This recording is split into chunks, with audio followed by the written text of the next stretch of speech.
Damitra Newsome graduated from Towson University in 2008 with a degree in mathematics secondary education. Mrs. Newsome is a teacher and the mathematics department chair at Overlea High School in the Baltimore County Public Schools. These are her reflections. Mrs. Newsome, thank you so much for taking the time to come and share your story with us about your teacher preparation at Towson University and your subsequent career. I think this will add immeasurably to our understanding of the evolution of teacher education across time. And I guess the best place to begin is at the beginning. So if you would you share with us kind of your early social context, where you grew up, what you were thinking about in terms of life after high school, that sort of thing. Okay, thank you first of all for inviting me for the interview. I grew up in Prince George's County, Maryland, and attended public schools all kindergarten through 12th grade. And I think it was in 2nd grade when I started to realize that I really enjoyed teaching. I loved school, didn't want to miss a day. And I expressed to my mom that I really loved teaching. I would line up all of her lotion and perfume bottles on our dresser, and I would pretend, lecture to them or teach them little lessons. And then also in 2nd grade, I met my 2nd grade math teacher, Miss Young, and I really enjoyed, she made me love math, and she taught us multiplication facts, but she did it with karate. So when we learned our first times tables, we got a white belt, and our second times tables, we got a yellow belt, all the way until we mastered them all, we got our black belt in multiplication facts. And I think that, along with other experiences, really made me enjoy math, and from that point on, I said, I love math, I want to teach math. Mm-hmm. So you were in high school? Yes. Getting ready to think about post-high school. Already knew you wanted to be a teacher? Yes. Okay. And what were you looking for in the place you wanted to get that training? Well, I was looking for schools that had, really specialized in education. Mm-hmm. And the really interesting thing is I did not know of Towson. I had never heard of Towson University until I received a mailing, I think the summer before my senior year. And I said, oh, wow, Towson University. I, go online and I'm doing some more research. And I said, oh, it specializes in education. Mm-hmm. There used to be a teacher's college. Mm-hmm. I said, this is the perfect place for me to go, and it's not too far from home. I didn't want to be too far away, but it's still about an hour away from my family. Mm-hmm. So I said, this would be perfect.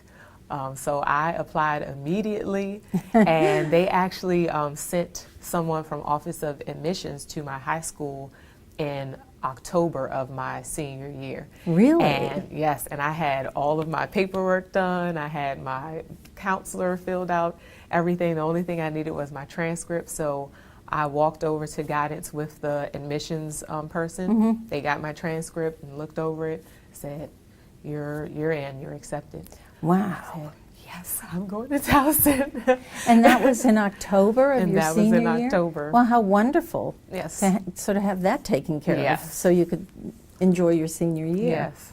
And so you lived on campus? I lived on campus, and I lived in the Glen Towers for 2 years. Mm-hmm. With actually some of my classmates from high school. So there were about 10 of us who all came from my high school. Wonderful. So we were able to kind of stick together. Yeah. And then my last 2 years I stayed in Millennium Hall with those same group of friends. So we stuck together, and actually 2 of them are also education majors. And we were all roommates. Very nice. Do you remember, tell us a little bit about your courses for preparation for a teacher. What do you remember about those? Were those theoretical in nature or more practical, or maybe a combination of both? I remember them being a lot more practical, hands-on, just really jumping right in and getting into lesson planning, lesson delivery. For example, I took Dr. Molly Mee's course, Mm-hmm. and I think it was for secondary teachers. Mm-hmm. And the very first day, she asked me and another young man who were both math education, Mm-hmm. she asked us to teach the class on the first day. Oh my heavens. And yes, she gave us about 10 or 15 minutes. We went and put this mini math lesson together, and we taught it on the first day. And I mean, from there, we had a discussion about, what we did and, just moving forward. So really just hands-on from day one, really working together. I felt like we were a family, especially when we got to interning and everything with your cohort. You really were a family sticking together and helping each other through every single step of the process. And so I think they were definitely more practical. One class that I thought was more theoretical was the Foundations of Education class, and I Right. took with Dr. Vokey. And but I appreciated that class so much, just knowing the beginning stages of this whole institution called school, how it came about, why it exists. And that just gave me a better appreciation for teaching and the profession I was going into. So I thought that was an invaluable class to take and to require us to take, because I think that's something you really need to know. Sort of your place in the history of that Yes. field. Yes. Did you get to go to schools before you actually got into your internship student teaching experience? Yes, we got to go to, I think we went to Dumbarton Middle School and a couple of other schools to observe the teachers and really focusing on the interactions between the students and teachers. So not solely instruction, because it's not like we were, because I was math, I would get the opportunity to go into a math classroom, but a lot of times we were just going into any classroom in general just to observe what are the teachers doing, what are the students doing, how do they interact, and to jot down some things, see what we can take from those teachers and discuss once we get back to class. So we got to go in early just to get a glimpse of this is what we're preparing for, this is what we're getting into. Are you ready? Good question.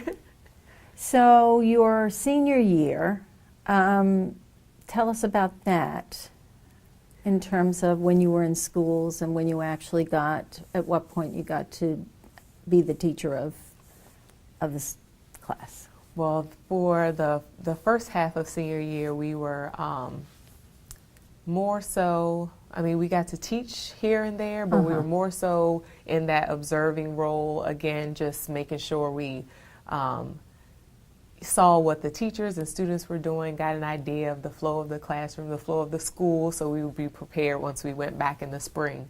So in the fall, we weren't as much into teaching, but we did some lessons here and there, did some unit planning here and there with those teachers. But when we got back in the spring, it was first day there, you're taking over this class. Really? Wow. So a lot of my mentor teachers I met with, when we talked with them in the fall, exchanged emails and everything. So by the time we got back in the spring, here's where the students are going to be. Be prepared to day one. Pick you it can up. you Wow. can pick up with it, and literally from the day you're there to the day we left, it was taking over every single class. And my experience in the middle school, I actually did take over all of the teachers' classes, and she was a advisor for National Junior Honor Society, so I was able to help her with their induction ceremony, and she actually asked me to speak at their induction ceremony, so that was really, really nice. Special. Yes, so I enjoyed doing that and getting those other opportunities outside of the classroom to interact with the students, even going on a field trip to the Maryland Science Center. So just seeing all the different ways you engage with the students, not just in the classroom, but even doing, outside things was, I think, really, really nice that my mentor teacher allowed me to even do that. Indeed.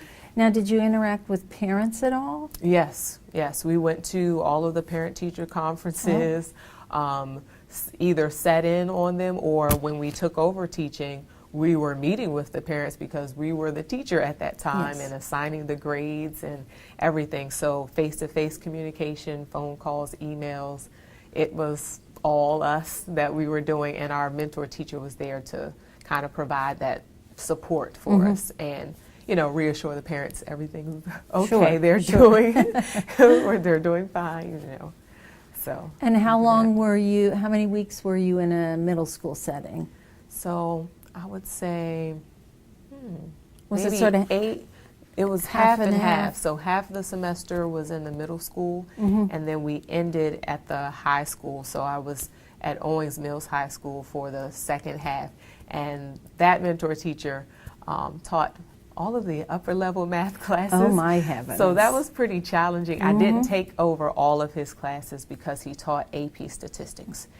And so I didn't teach that class at all. And of course they were getting prepared for an AP exam at the end. So that was the only class I didn't teach, but the honors calculus and the trig with Really? analytic geometry, and I stayed up hours studying before I even created a lesson just to make sure, because I definitely felt prepared. I mean, I took a lot of math courses, but just knowing it to the extent that you can teach someone else, I was spending more hours than I did at the middle school, definitely. Just making sure I had a grasp of the material before I even created a lesson to go teach. So that was a challenge, but you know, I got a lot of support from my mentor teacher. Well, and you certainly got a lot of experience, and how nice Yes. to have sort of this supervised experience. Yes. Before you, I'm sorry, can you interject for 1 second? I need to adjust your mic. 'Cause you're- Sure. You're cabling hitting it. You know, you leave the mic where it is? Oh. I'm just gonna tuck this cable under your sweater if I can. Oh, I get what you're Because, saying. I'm sometimes touching it. when you're and- hitting the cable, it makes noises. Okay. So I'll just put this back here so it's out of the way. You shouldn't bump it anymore. Okay. Okay, great. this is, hey, we do this all the time. Sound good though. Okay. So tell us a little bit about this student teaching experience at the high school level. So at the high school, it was a lot different than the middle school, of course, because we were closer in age to the high schoolers. Yes, absolutely. So, you know, stepping foot into the door, they think you're a student first until, you know, the mentor teacher introduces you. So it's kind of just making sure you establish that rapport with them, and then a level of respect early on so they know, I know I look like I'm the same age as you, I know I look like a student, but you know, I'm really your teacher at this point, and there has to be, you know, respect there. And I don't think it was anything we had to command really, but it was just kind of your presence, your professional attire and attitude, and just making sure you were well prepared, because they know when you're not, and you know, just making sure of those things. And even, I don't know, taking a step back sometimes and letting them know, you know, who you are, just a little bit about yourself. I remember talking to one of my classes about the fact that I was on the step team here at Towson, and they wanted me to do a step for them. So I think at the very last 5 minutes of class, I'm in the front of class doing a step routine to show them. But those kind of things help them connect with us. And I think that's why, for example, at Owings Mills, they ended up featuring the interns in the in their newsletter, in their newspaper that they publish, and they also had us on their morning announcements. So they asked us to do the announcements one morning and get over Isn't that the amazing? television. So I think that means that you were well received and that they thought highly of you. thank you. Yeah, absolutely. So you're getting towards the end of that student teaching semester, and how are you feeling about things? Are you feeling fairly confident about your choice and your preparedness to take this on? Yes, I felt really, really prepared, and I mean, to top it off, we had when we had our, I guess, that interview day where all of us gathered at I guess it was the Crown Plaza Hotel in Timonium, and we all the different counties in Maryland were represented, and we brought our resume and just ready to interview wherever we could. And I think I probably did maybe 4 or 5 interviews that day. But I met with one lady who was a principal in at an alternative school in Baltimore County, and she knew the principal at my current school, and she said, "I think you're gonna want this candidate, look at her." And actually one thing that stood out was the fact that I was on the STEP team too, and I think Isn't that's that something funny? that they wanted. And so I got a call from that principal, and when think- did you get the call? I think that was in April. Really? So around April, I had a job. So Wow. I was really excited to Yes. have a plan in place, and I immediately started getting things together so I can have a place to live stay up here. And yeah, it worked out very quickly, actually. It did, and I know that some people who are well qualified are waiting until August before they hear anything, Yep. and so sometimes they have no more than a week to prepare. So how yes. wonderful that you knew. Yes. And to be able to go to the school and Yes. meet other teachers, even Uh-huh. before that last school year was out. Yeah, That was yeah. really good. So did you already have a sense of what you'd be teaching in the fall? I was, I guess, sort of prepared that I would be teaching probably Algebra 1 and Algebra 2. Our professors here, in math education, they kind of told us that's where we would be initially. Right. That's usually where they start you, and then you kind of grow and, show what you're able to do those first year or two, and then they might move you to other classes. So I was prepared to teach, I knew I would be probably teaching Algebra 1 and Algebra 2, and that's what I taught the first year, just the first year. And your school, where did you go? Overlea High School is where I ended up accepting a position. It's a smaller school, I think about 900. So it's smaller than what I'm used to. My high school had, I think, over 2,000 Wow. students. Quite a So- difference then. Yeah, so it was a lot smaller. It's different. It was different from Perry Hall Middle and Owings Mills High School, demographically, and just a different group of students, but so enjoyable. I mean, if there's anything that I like about Overlea High School, it's really the kids. They stand out to me. And I've worked with other students from other high schools at Upward Bound over the summer, and I just really enjoy our students at Overlea High School. They're excited. They want to learn, and I enjoy working with them. Yeah. So tell us about your first year. So the first year was pretty challenging. I would say what really hit me the first year was all of the paperwork. So I was A-okay with, planning lessons and do instruction and relating with the kids and building rapport and that immediacy. But I think it was all of the paperwork with just documenting a lot of things. That's what I had to that's what was challenging initially, and even just a matter of now, 5 years down the line, I have a file cabinet filled with all kinds of things, and I give it to other people now. Here's you need something for this lesson, here you go. That's wonderful that but you at that share. point, but at that point I was building it, I mean, I would gather, I fortunately had a great department where they share and they're open and help each other. So I was able to pull things that they had, but it's kind of like you're from scratch, building Sure, up your of repertoire. course. So that was a challenge, that first, especially that first year. And then I had one challenging group of ninth graders. So, but we got through that first year. Well, and that seems to be something that first year teachers deal with regularly, is how to manage a class. And maybe if you only had one class where that was Right. something that you had to meet and deal with, that's pretty impressive right there. Yeah. But Yeah, I had one, it was two groups of ninth graders and another group of, the grades were mixed, but the one group of ninth graders, they actually threw me a birthday party for my birthday. My So heavens.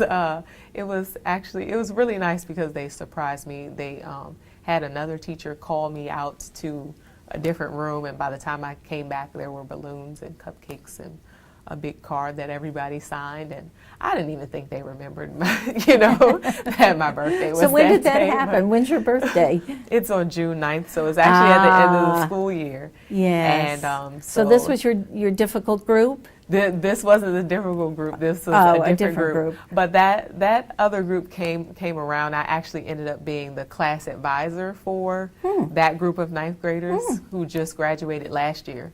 So it was, I think, really amazing to see my first group of students come all the way through high school from 9th through 12th grade. So it was kind of, surreal at graduation. I got a little teary-eyed because it was the first group I saw go all the way through. And I remember some of those students from that freshman class, and I said, wow, look at them now walking across the stage and what they're about to do, and you see them mature and become adults, and it's amazing. Well, it's an important 4 years, absolutely. Did you find anything in particular that you think worked terribly well, effectively, with classes that just didn't seem to be as entombed with what you were hoping to do as you wanted? I would say building that personal relationship with individual students. So when I was able to not, talk to the class as a whole, but really meet that one student one-on-one, just letting them know it's not, I'm not trying to attack you or be mean or anything. I really do care about your well-being, and I want to know what's going on and how I can help, and when it's possible, because that was a challenge at my school, still is, as far as parent involvement, but when it's possible to really bring the parent in and say, I want to do whatever I can do to help your child, and whatever we can do together. It's a partnership. We're all in this, trying to make this one thing happen. And I've gotten some good responses from most students, not all. There's some who still are going to go their own way, and you hope that you planted a seed that 10 years from now, even a light bulb will go off, and they're like, I remember Miss Newsome said this, and it clicks then. But then there's some who it happens during their 4 years there, and it could be just that relationship that causes them not to, get involved in a fight or not to do something out of their character, because they know you have that relationship with them. And a lot of our students, they will go out of their way to make you happy. They're like, I want to do well on this because I want to do this for you. And you're thinking, okay, I appreciate it, but I want you to do it for yourself, but I'll take it. Okay. That's a good place to start. Yes, definitely. So I would say building the relationships with the students, important. That kind of helped a lot. It wasn't long before you took on some administrative responsibilities at your school, which happens when people think that you are a likely candidate for that kind of responsibility. I think they identified you and said, So at what point did you actually become chair of the math department? Last year was my first year. I was actually acting department chair last year, so this is my first year as full-on department chair. But the chair before me actually said, she said, I can see you as a department chair, and she started to, show me certain things and, start grooming me and showing me things I might need to know to be in that position. And it just worked out last year that I was able to actually come in in that role. And it could have been a challenging one, just because you're going from a group of teachers who, you're all teachers in this department, Right. and then now one of the teachers is kind of stepping up to lead the department, and that could have been challenging, especially because I was the youngest in the department. Yes. But it hasn't at all, and they are all very supportive. They were all, behind me, and they're, what do you need us to do? We'll do whatever. Even last year, they got me this shirt that said, to a first class leader from your first department, and it had all of their pictures on it. And Very so nice. that was really nice. Yeah. They gave that to me the last day of school last year. So they're really supportive group, and I've enjoyed being in a position, and I'm glad that it worked out this way. I couldn't have picked it better, but yeah. What made you decide that you would try administration? I guess it's my desire to help other teachers. I mean, even when I was just in the classroom, I would always, here's something, here's from this lesson, just sharing strategies, even school-wide professional development. Can you present about classroom management? Yes. Sure, different things like that. So I felt like this would give me an opportunity to really go hit more teachers and say, hey, have you tried this? You want to try that? And even them share things with me that now I can go tell, Yes. 5 other Yes. teachers about. And I think it was that part where I really just wanted to help, even the first year teachers who aren't tenured yet. Right. Building them up into so they have that repertoire of instructional strategies, or just for some, just the confidence, Yes. they have the skill and just need, that booster, that encouragement. You're doing well, keep doing what you're doing. The kids love you, that kind of thing. And I like to encourage and help. So I get to do that more in this role. Right. Now, one of the things that you also did very quickly was start a master's degree. Yes. And that's in math education as well? Yes. And I started that actually right after I graduated. Whoa. So I started teaching in fall of 2008 and started my classes in fall of 2008. And I remember speaking to an intern that came to Overlea who was thinking about doing the same thing. And I said, if I had to do it again, I think I might at least wait a semester.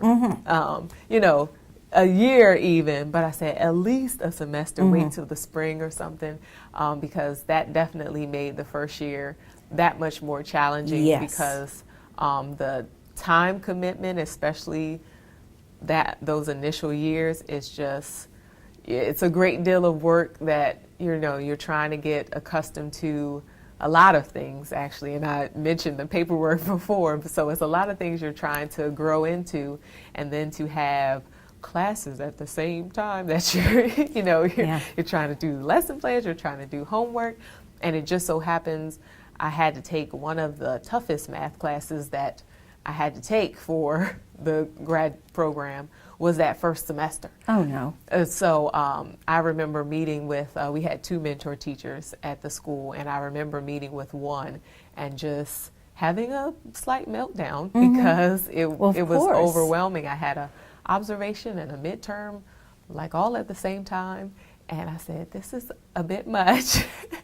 So that's why I told the intern if I were to do it again, I probably would wait a little bit. But I'm glad I don't regret doing it, though. I really enjoyed completing that program. The math classes, of course, the education courses. The one that really stood out to me was education policy. And I took that with Dr. Kenry. It was actually off campus in Shady Grove, the Shady Grove campus.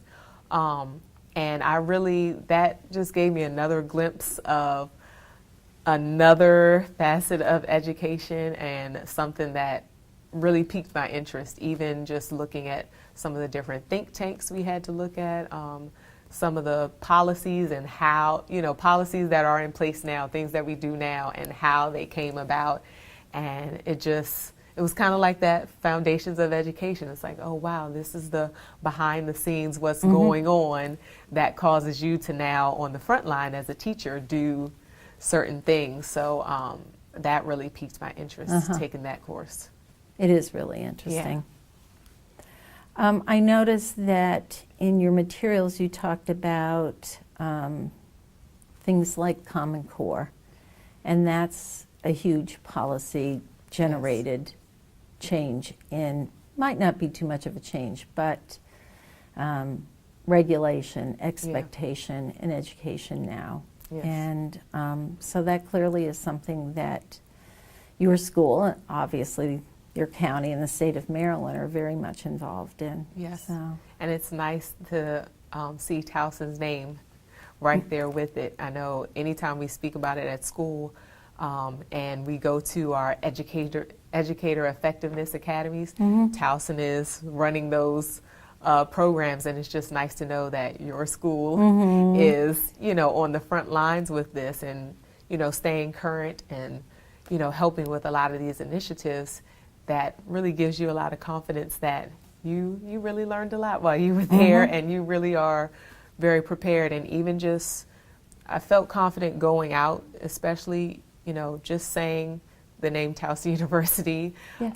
When you say I went into education, you see eyes light up. Oh, you went to Towson? Oh, okay. You know, it's like they know you've been prepared. You have, you know, everything you need. Come here. Right. So absolutely. That's nice to hear. Yeah. So how has something like Common Core affected your curriculum in terms of what you do in math? Because I think that's a fairly significant emphasis, of course, always, is math. Well, it's changing the way our math classes look. So, I mean, even, I guess I've always been kind of hands-on where I know Dr. Nicholas from Kappa Delta Pi, she always commented that she didn't think I was a high school teacher because I like to do arts and crafts and things like that. So I always incorporate that. So, you know, my lessons are very kind of interactive and hands-on. But for, you know, the typical math classroom that I guess we're used to seeing, where maybe the teacher is lecturing and at the board and, you know, just doing a whole lot of problems and you just kind of drill and kill sort of thing. It's totally moving away from that with Common Core and very much task-oriented types of problems, problem solving, critical thinking, and just really being able to take a real world situation and pull it apart and do the math that's required to, you know, solve that problem, and even doing problems that don't have one solution at the end, which is not something we're used to, and I know it's not something the students are used to, right? Because I would say not just one right answer. I would say that's something they like about math, is that there's one right answer, but now we're saying, well, you can justify that it might be this or it might be that, as long as you can justify. So now requiring them to communicate a lot of the math that they're doing and using math language that, you know, prior to now they weren't familiar with. So even, you know, bringing in those reading and writing components, because I want you to talk like you're a mathematician. I want you to write like you're a mathematician and use this type of vocabulary. So even not just the students, the teachers, we have to change some of our dynamics as well, and just for us to get used to this new way of doing things. But I think it will make them so much more prepared for anything, you know, versus putting their learning in a box and, you know, saying, I'm going to teach you just what's in this box. Now it's kind of, I'm opening the box and I'm going to show you some skills, this skill set that will help you do whatever, because we don't know what is to come. Right. And we can't prepare for what we don't know of or what hasn't been invented yet. But if we can give them the skills to think on their own, they can hopefully well, this come sounds up with, much more application than it is basic understanding. Yes. So that really is kind of a switch in focus. Yes. but probably something that has lots of real-world applicability. Yes. So that's not such a bad thing.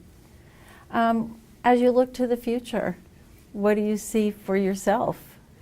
You think administration is a possibility down the road? I've thought about it. I'm not sure just yet. Well, of course not. Yeah, I'm still, I don't know, my mind is still wandering all over the place, but I've definitely, more recently, as I was talking about the education policy, have been looking a lot at different opportunities with that, just because it really, I don't know, it really piqued my interest with all of the different research that goes into creating the different policies that then plays out in our classrooms and in our school buildings. And I don't know, I've just started looking into it, so I don't know, I really enjoy looking at that education Sure. policy piece. Yeah. You have time. Absolutely. Damitra, what have we forgotten to talk about that you think is essential?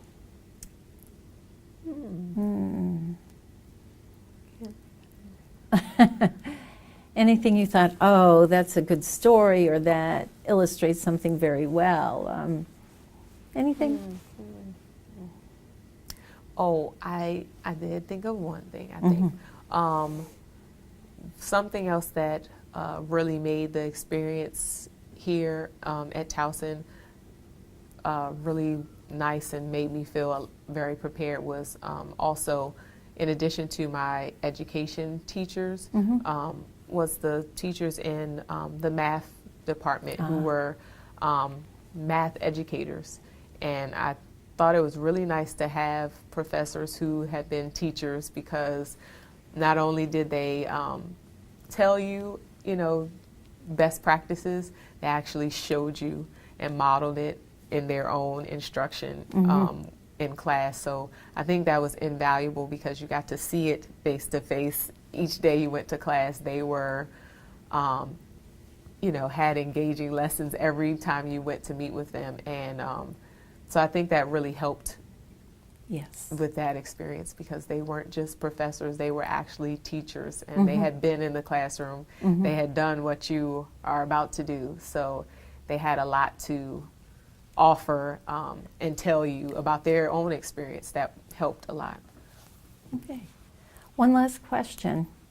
What wisdom, you've now taught for 5 years, and you've done a bit of administration as math department chair. What would you say to individuals who are considering teaching as a profession? What words of wisdom would you give them? I would say you have to do it for the kids. I mean, you have to love what you're doing, for one, and you have to be solely there for the kids. It's not about you.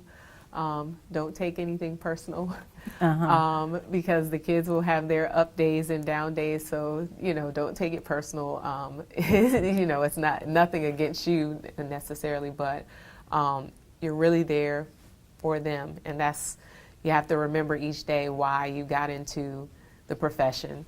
And it's because you wanted to help young people. And so go in there every day with the mindset that I'm going to help, you know, young people do whatever I can to help them, and gotta love them and love what you do. So Yeah. Do you think it's a good career choice? absolutely. At least for you? Yes. I shouldn't say for everyone, obviously. Yes. But I remember my very first day at Overlea. My mom called me during lunch, and she said, "How does it feel to be doing what you've wanted to do all your life?" And I said, "It feels amazing, just to see a goal that you had from second grade, and now you're actually doing it. You're actually in a classroom, and you're someone else's teacher, just like someone was teaching you long ago." So it was definitely a dream realized, and I wouldn't change it at all. I know this is where I was supposed to be and doing what I'm supposed to be doing.